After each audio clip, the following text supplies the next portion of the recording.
must admit that the suspicion has not left us. We're all shocked. He was a very important member of the team.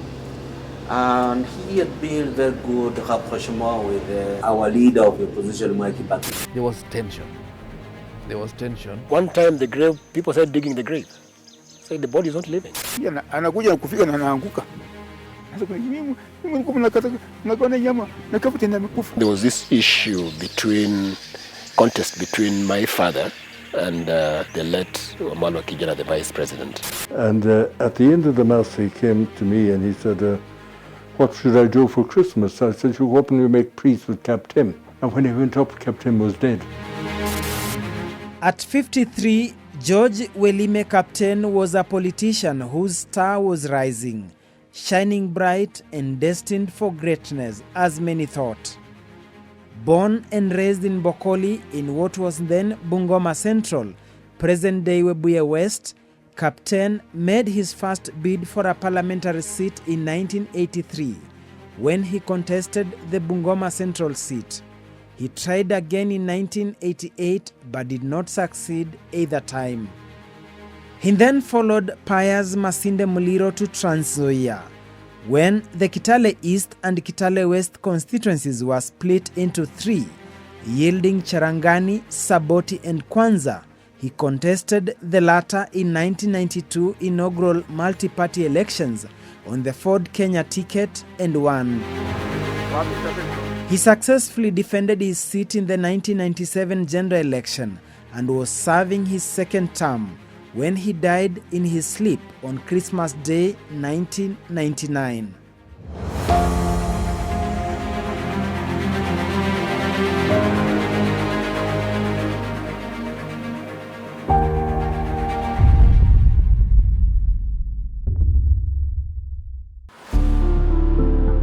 A lawyer and a member of the progressive wing within Ford Kenya party, George Kapten had ruffled feathers on multiple fronts.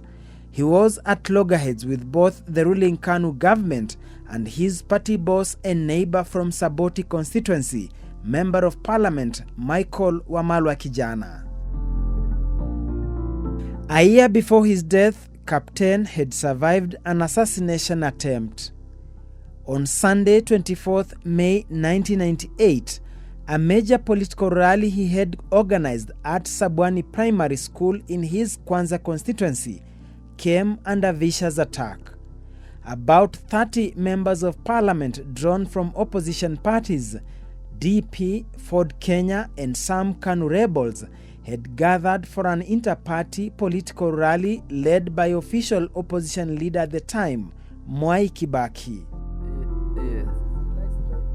The gathering turned violent when a heavily armed gangster stormed the venue, hurling a hand grenade, while others shot arrows indiscriminately into the crowd.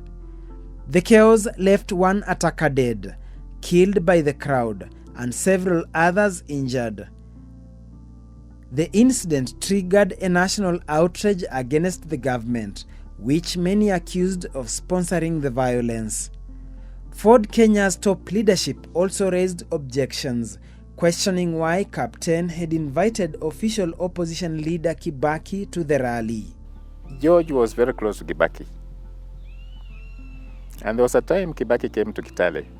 First of all, before he came, George called me, I was in Nairobi, and told me, I've invited Kibaki, he's coming to Harambe somewhere in Kitale. Then immediately after he rang, I think it's Kombo who called me and said, we are trying to arrange for Kibaki to come to Western, but we hear George has invited him to come. Can you talk to George to cancel the visit? So I called George. When I called him, he was on the way coming to Kitale. I told him, I've heard your colleagues are saying that you reorganize the timing of Kibaki's visit. And George tells me, no, I can't, because look, I've left Nairobi to go and organize that meeting in Kitale. It is very difficult for me to go back to Kibaki to tell him he's not coming, because he said to come, and that was the following day. So I cannot stop it. So Kibaki came anyway. And while they were holding that meeting somewhere in Kitale, someone threw a bomb. You must have a grenade, something, you must have heard of it. Okay, yeah. That grenade, Kibaki would have died, George would have died. Was the meeting in Sabwani, where the late Kapten had organized. And the late President Mwai Kibaki was one of the guests. So as we were doing Arambe, some guys threw some grenades onto the tent that we were seated in. I clearly remember it was Nyanja who was on the platform talking when the grenade fell. And the rest is history. We ran away, and that was the last meeting we were with William Ruto. No, I know that the state was starting to build violence against the opposition in that period. The truth is that there was use of both formal and informal armed groups to disrupt meetings. In Sabwani, we were attacked with bows and arrows. We were attacked with a hand grenade and tear gas. It was one of those very, very intense and extremely risky encounters that we had. And you notice that Sabwani is an area where the wounds of the early ethnic violence around the 1992 elections, those wounds were still very, very, very fresh by the time of Sabwani in 1999. Yeah. Yes, and I was there and I saw the tension. And I mean, I'm not blaming Kombo for the fact that he had an opinion that this should not happen. But it happened and I was there. And I saw that there was a deliberate aim to hurt participants at that meeting. In July 1999, the Kwanza legislature marshaled a group of over 80 MPs, including 13 from the ruling party KANU, to call for the removal of President Daniel Moi from office over graft allegations.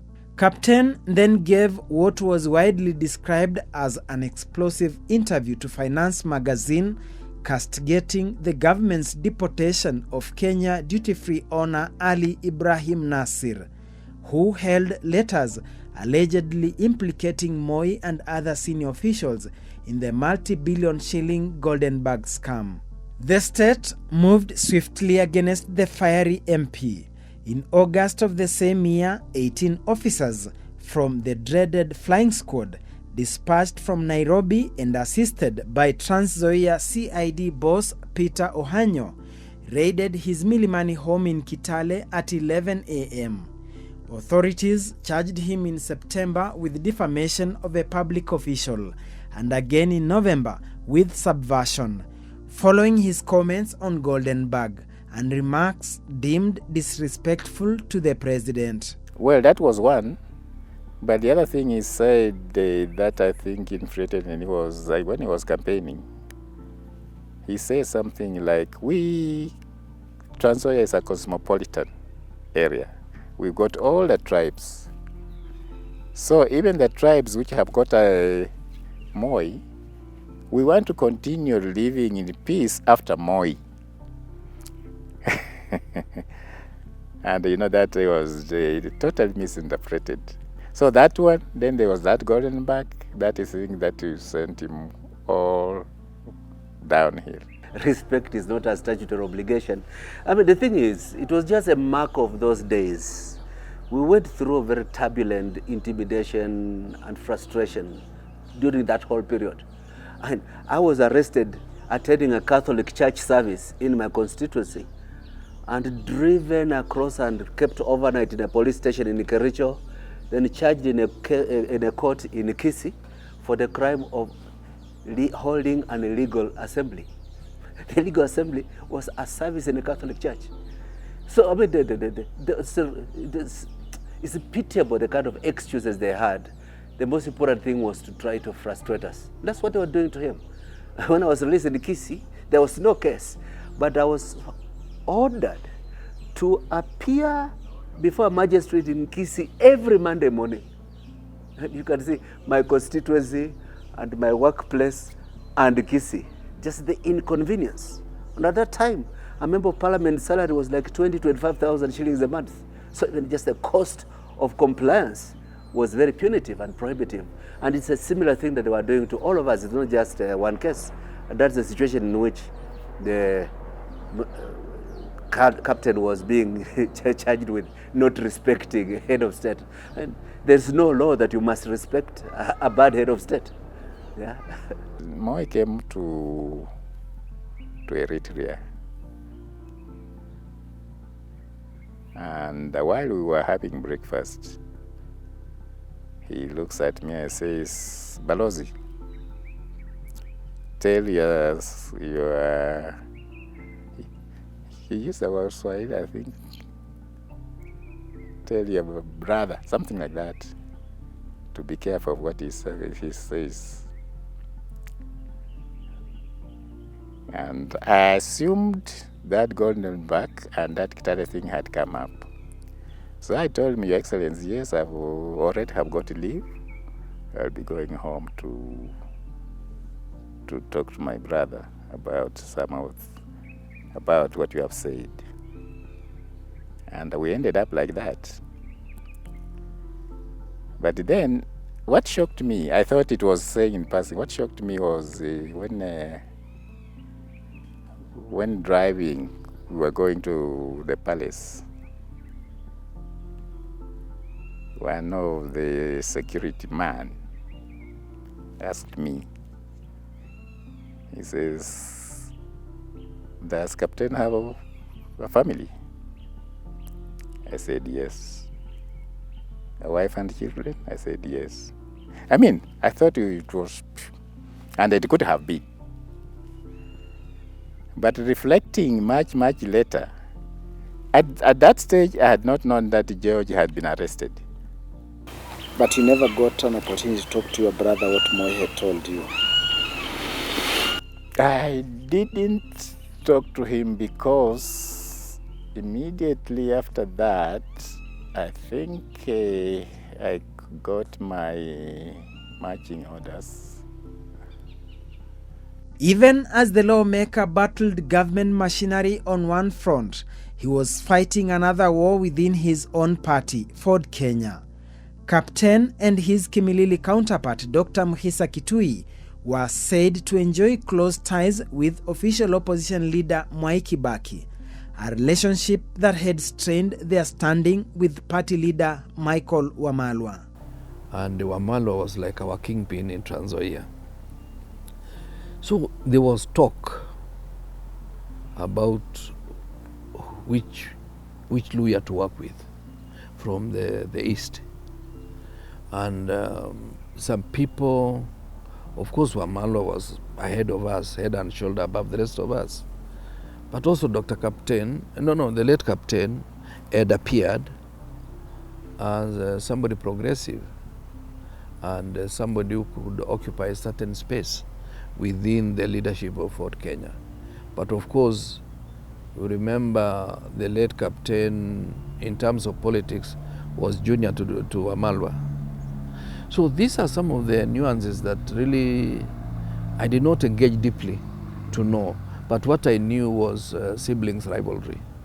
Remember, even in 2002, given a chance, Wamalwa was more comfortable with me than he was with Kapten.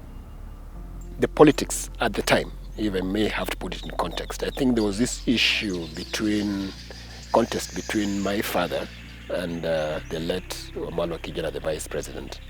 It was an ideological difference. I don't think it was not a personal, they were not personal differences. They were ideological differences in terms of whether to cooperate or not cooperate with the ruling party at the time. Okay? My father was of the opinion that KANU, having meted a lot of injustices to the people of Kwanza, did not deserve any recognition as a ruling government. Okay. There was also a section of politicians who believed that cooperation with the government then should be the way to go. Yes, it is true that there were certain subterranean tensions within the group. But it's also true that Mwai Kibaki had a soft spot for George Kapten. Now that you're pushing on it too much, I can share the truth that when Raila Odinga basically defected to government side, Michael Malwa called us as a parliamentary group and was suggesting that he had been promised senior government positions and goodies, that he wanted Fort Kenya also to go to cooperate with Moi. And some of us felt very, very strongly against it. And both George and I spoke very strongly against crossing the floor. And that, to a large extent, was the genesis of the discomfort and tensions that were kind of festering.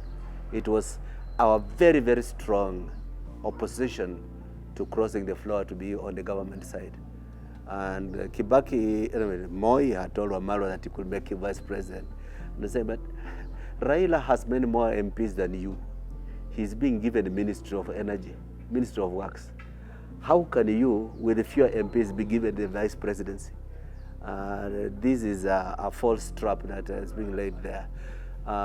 Some of our colleagues very much wanted to go along and go into cooperation, but some of us were very strongly against. And in the parliamentary group, we won the decision that we should not cross the floor and join government. And I think it is the ripples after that that it had not been totally cleaned up, the kind of ill feeling about that disagreement. Yeah. In October 1999, the George Kapten versus Michael Wamalwa showdown reached an all-time high. Wamalwa, a Catholic, was scheduled to attend a church fundraiser in Kolongolo, Trans Nzoia constituency. When area MP Kapten got wind of the visit, he made his position clear. His party leader was welcome to attend, but should not attempt to criticize or condemn him. A red line had been drawn. Come December, Kapten, an opposition leader from Trans Nzoia, launched a kitty to collect relief food for conflict-torn areas of West Pokot, Turkana and Marakwet. The initiative rattled the establishment further. His family believes his fate was already sealed. The die had been cast. The vibrant Kapten was a dead man walking. Well, that is politics. I mean, you really don't want the person that's not working to you to be seen to be gaining popularity, whatever one does. So that was George. But I think that was guided more with George's Christian principles than the politics, because surpassing his kwanza to go and support people outside.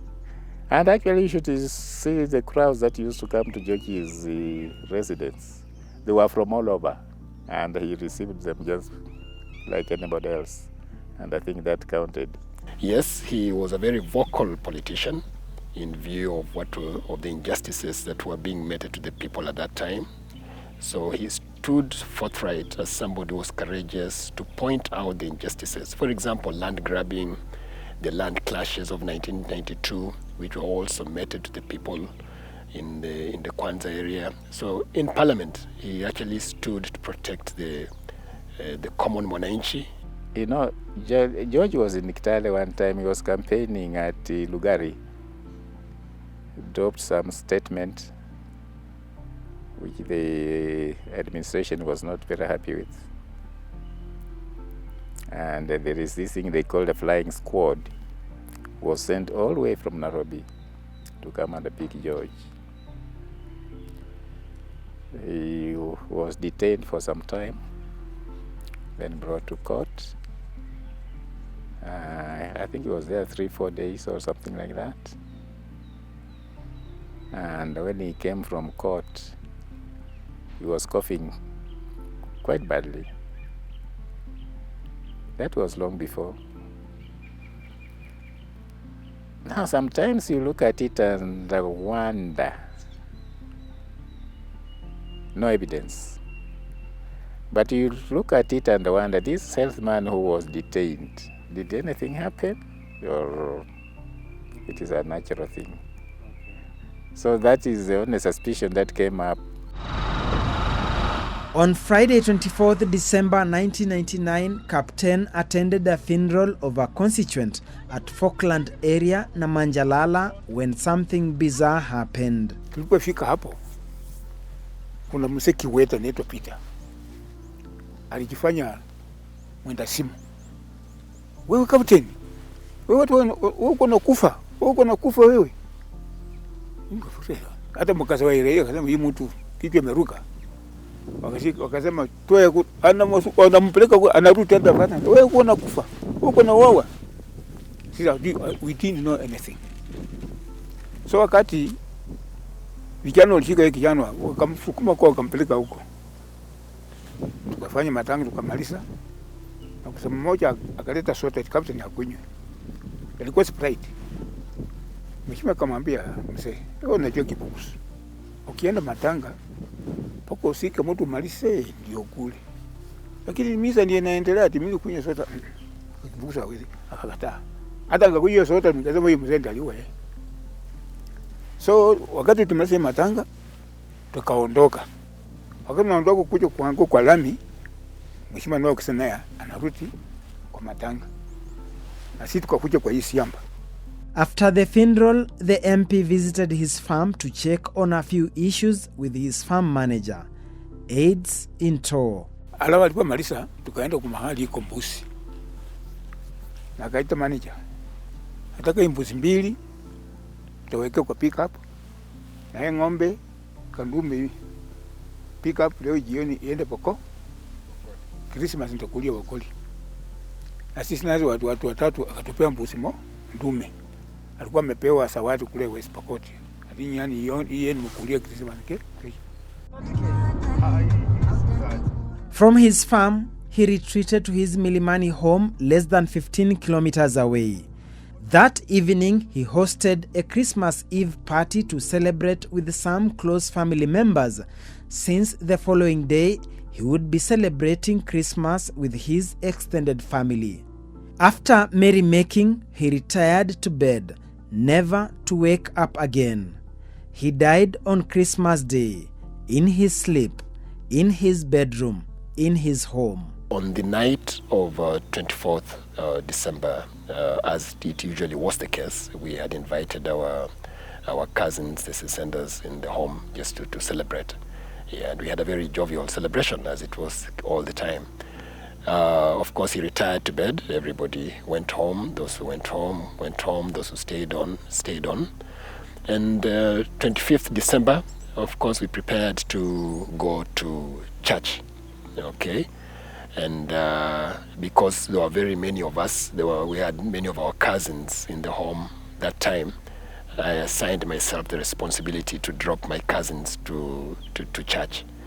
And before I had dropped the second lot, Michael Malo Kijana came to visit us. Having had long-standing political feud with his neighbor both at constituency level and at their Milimani base in Kitale, and having sought spiritual advice from his Catholic bishop, from church, Ford Kenya party leader Michael Wamalwa Kijana, accompanied by his family, drove straight to the home of George Kapten to make peace, only to arrive and find him dead. They were not talking, that's true. George Kapten was a different type of person, and he didn't think a lot of Wamalwa, really. On Christmas Day, Kijana came to church,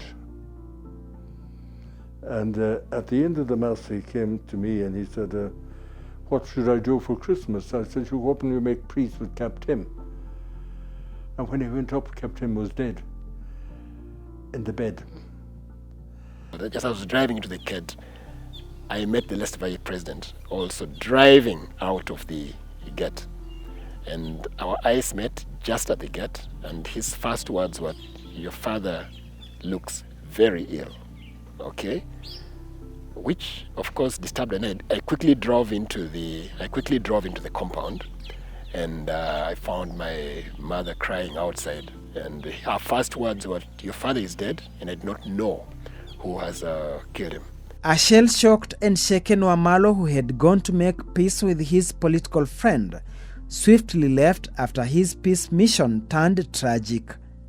My mother discovered that my father was unresponsive for the reason that the visitors had come that morning.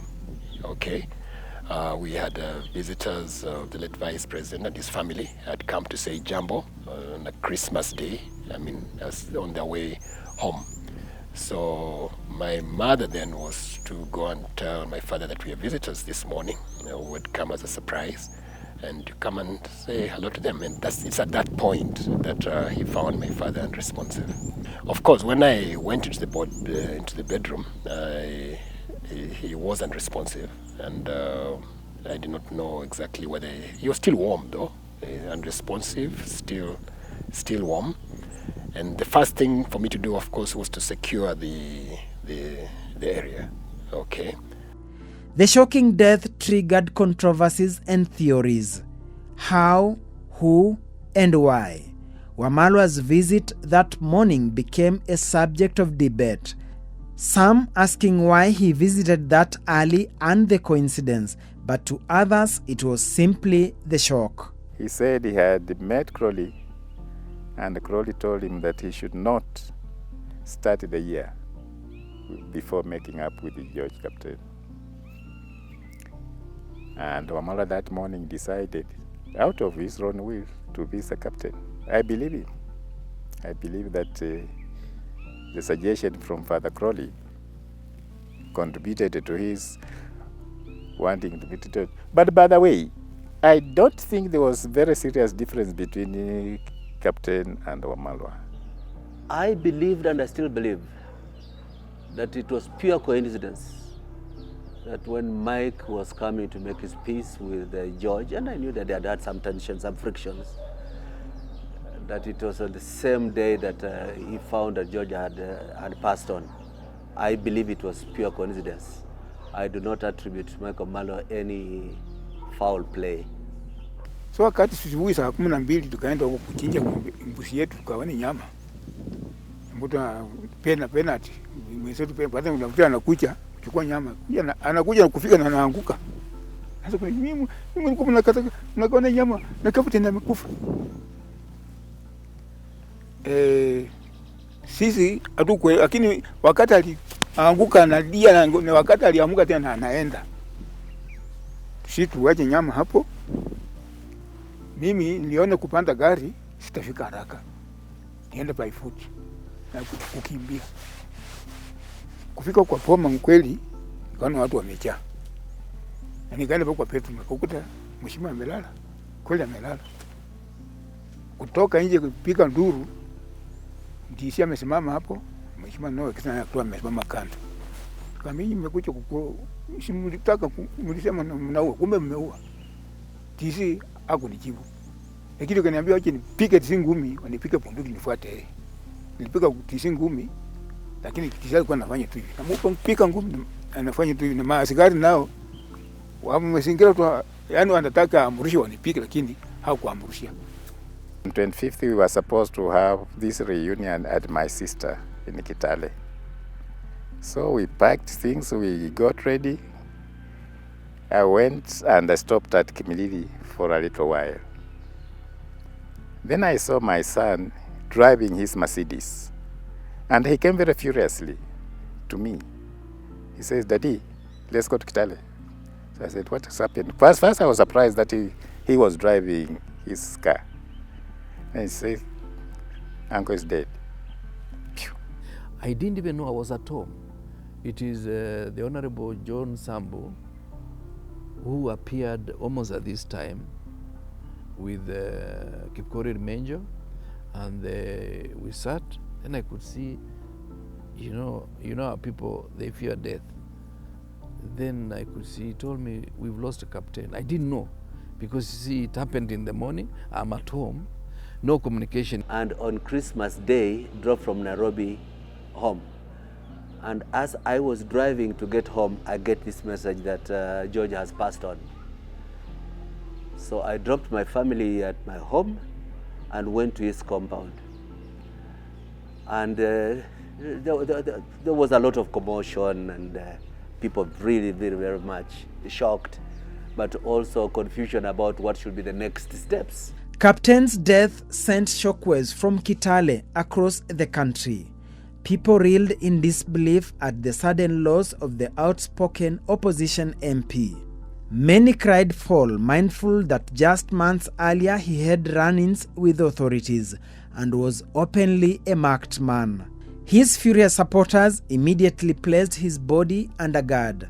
It was taken to the nearby Mount Elgon morgue, less than 2 kilometers away. But within hours, the family withdrew it and returned it home.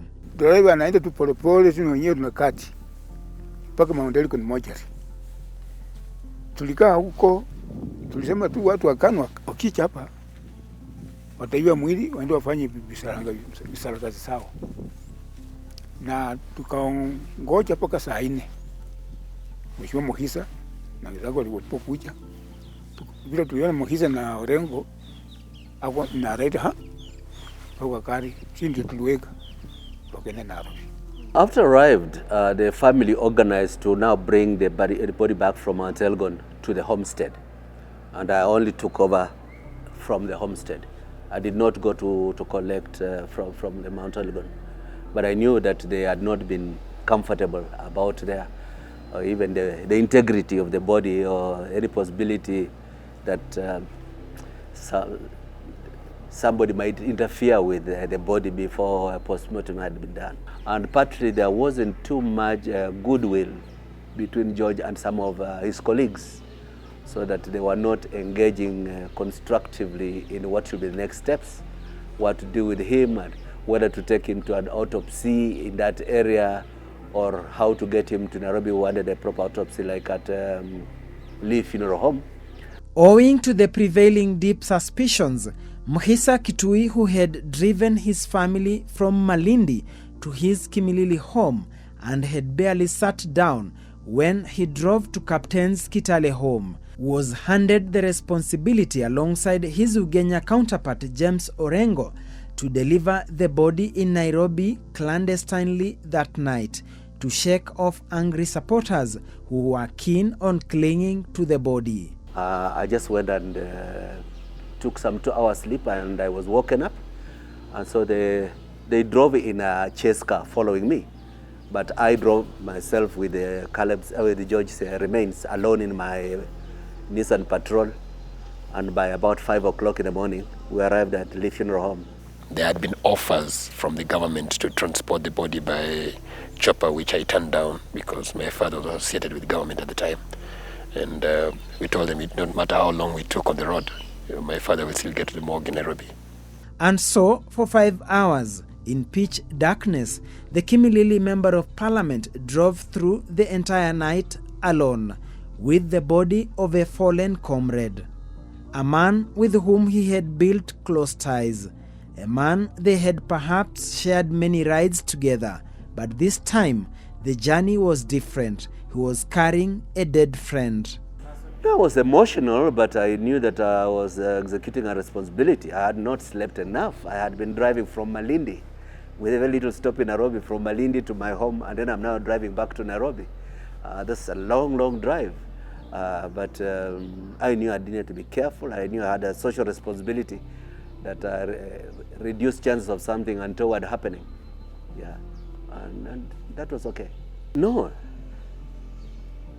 They were not sure, but they were suspicious.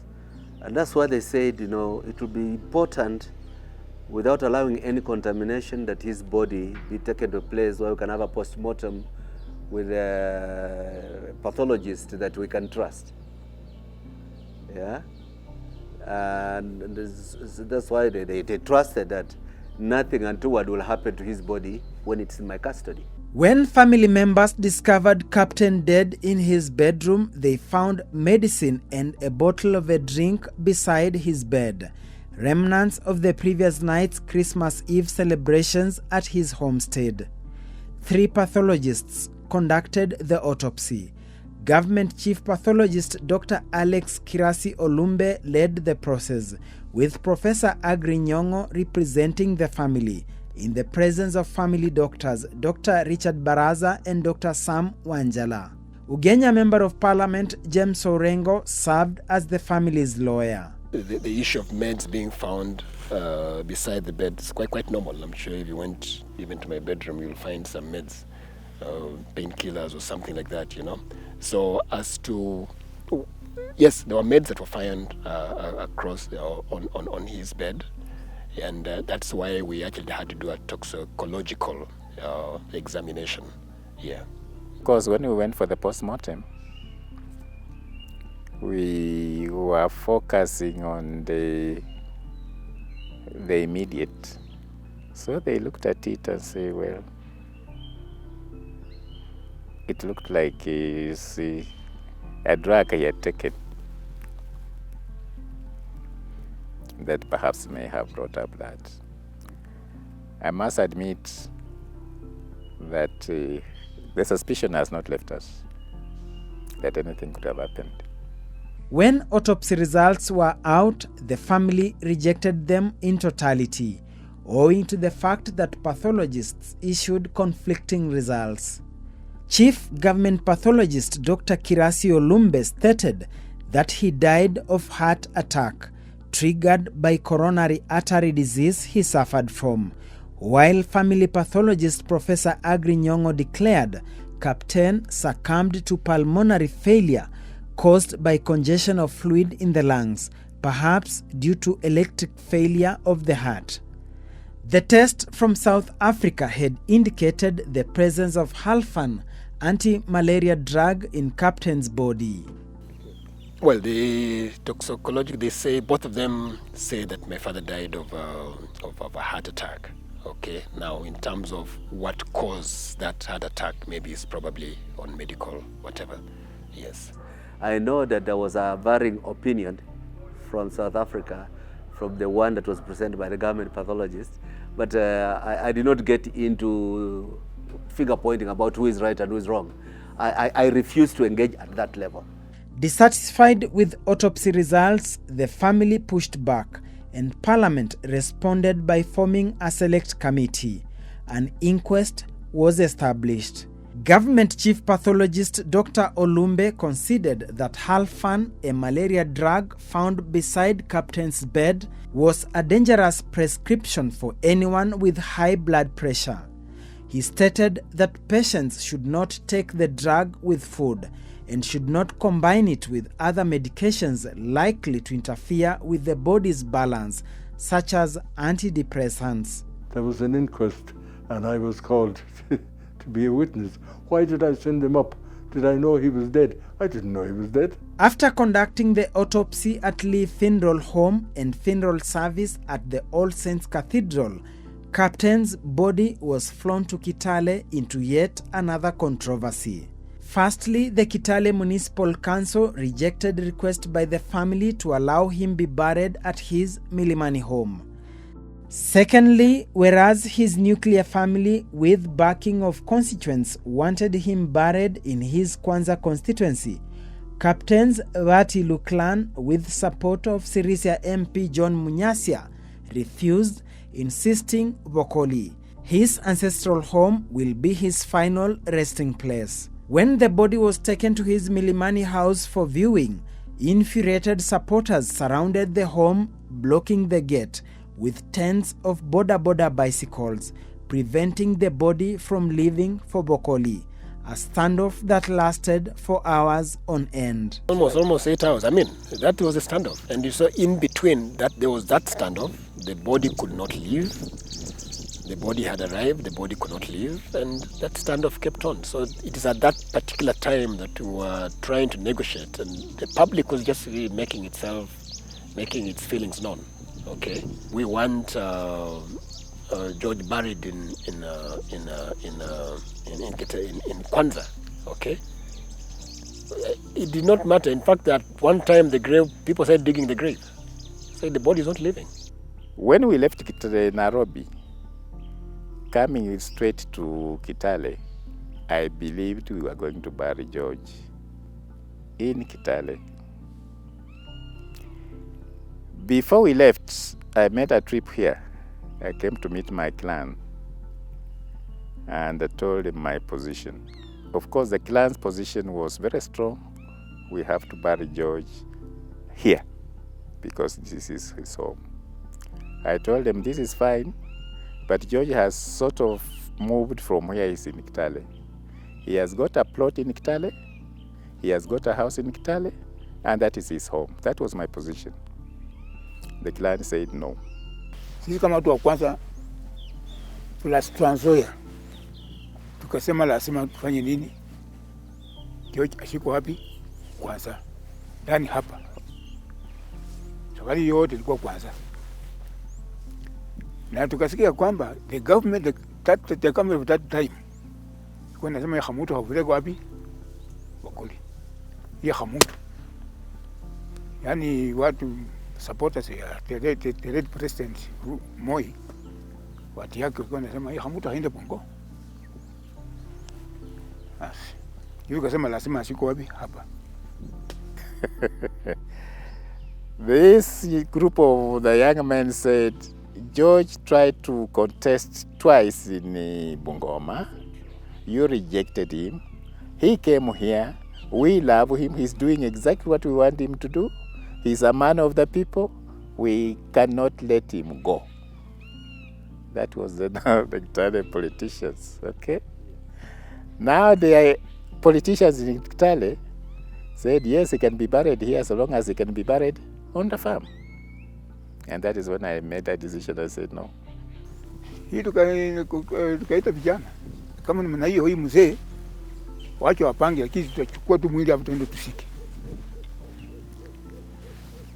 Jaka alikuja, nasikia hiyo nini, Jaka alikuja akaniita kando, puka tafadhali, usifanye mimi pia nifuate ndugu yangu. Najua mnataka mpungo wenu msiki, lakini usifanye mimi nifuate nini ndugu yangu. Ni heri yeye ameenda, mimi nipake, lakini tusiende wote wawili. And we are only two sons from our mother, please.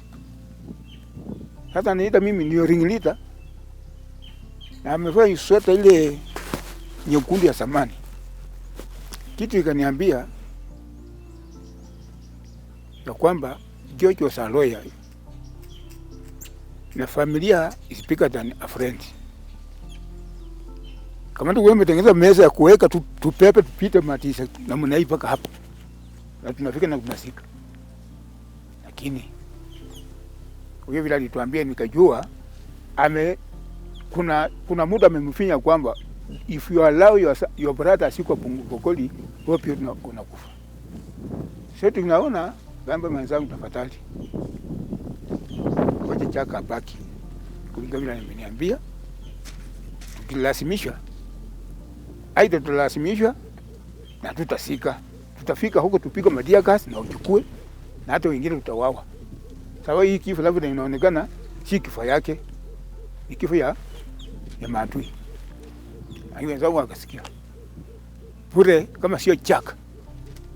Hatu yangu kitu tusikia kama mama. Jaka ndiye alituambia tafadhali usifanye nifuate ndugu yangu. Namanjala was actually one of his major strongholds. That is where he used to vote. And there was that feeling that at least if we cannot have him buried in Trans Nzoia, let's have his body viewed in Namanjala. Yeah, again, that aborted. Yes. Was it because of time constraints or the fear that people will... The fear that he would have been hijacked, the body would have been hijacked. And in an area like Namanjala, which has a lot of a very large population, yeah, the fear that probably it would get there, and how would we then get the body out? Yeah. On Saturday, 8th January 2000, all roads led to Bokoli in the Webuye Kimilili area for the burial of the fallen Kwanza Member of Parliament at his ancestral home. Controversy followed the firebrand legislator all the way to his grave. As the burial service proceeded, chaos erupted. A section of university students shouted down and physically blocked some of the late captain's political rivals from addressing the mourners. Ford Kenya youth wingers swung into action, fighting off the students as political leaders watched helplessly. In the aftermath, some politicians pointed the finger squarely at the Kimilili Member of Parliament, Mhisa Kitui. You know, we Bukusus, nobody dies at a natural death. At that time when we were all here, of course politicians talked, but when it was a turn of Wekesa, people saw more than exactly what he was. And the students took lead. And they didn't want Wekesa to talk. And that is what caused the shuffling.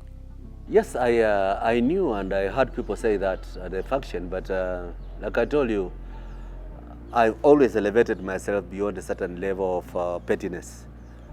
And mourning a person, you do not assign him to a political tag that only those who are with him will mourn him. I was totally comfortable that every person, regardless of their political persuasion, was free and rightfully present to bury a leader.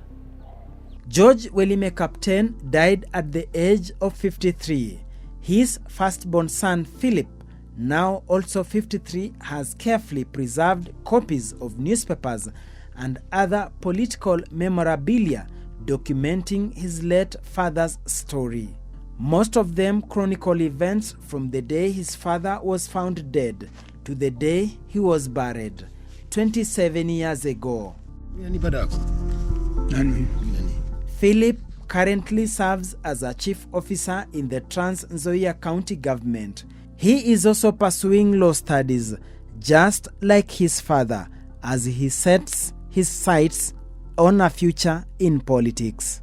And knowing that the politics of lineage in our country, they always feel like if the father was good, then the son can just be as good. It's up to me to prove that. It's one thing inheriting a piece of land, it's another thing inheriting a political legacy.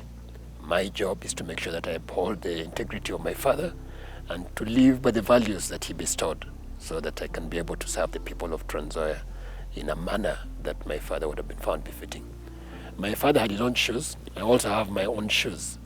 And I have my own shoes whose shoelaces I tie myself and to the tightness of my comfort. Here lies the remains of the late George Kapten, a political giant in his own right, a leader who was born in Bokoli, Bungoma, but became a political prophet who left a huge impact far in Kwanza constituency and the country at large.